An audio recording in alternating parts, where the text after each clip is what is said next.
নিখোঁজের ৫ দিন পর সন্ধান মিলল রাজধানীর কামরাঙ্গীরচরের হাসাননগরের কাপড় প্রিন্ট কারখানার মালিক নূর আলমের মরদেহের।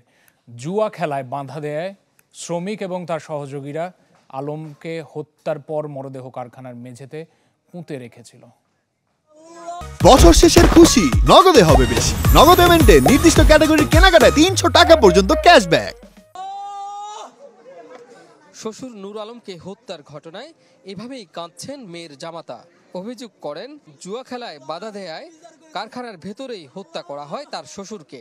জানান গেল বৃহস্পতিবার রাত থেকেই নিখোঁজ ছিলেন তিনি। হঠাৎ করে আমার ফোন দিয়ে বলতেছে যে তোমার শ্বশুর তো এখন আসলো না এবং ওনার যে মোবাইলটা এখনো বন্ধ।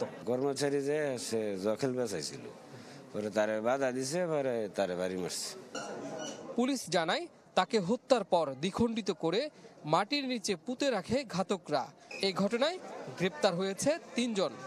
ভিডিও ফুটেজগুলোতে যেহেতু তার মুভমেন্টগুলো আমরা দেখেছি, তখন সে জানায় যে এই ঘটনাটা যে তারা অন্য সহযোগীদের, তার আরও ৩ জন সহযোগীকে সাথে নিয়ে এটা হত্যা করেছে।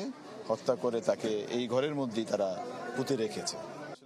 তদন্ত শেষে হত্যার প্রকৃত কারণ উদ্ঘাটন হবে বলে জানায় পুলিশ।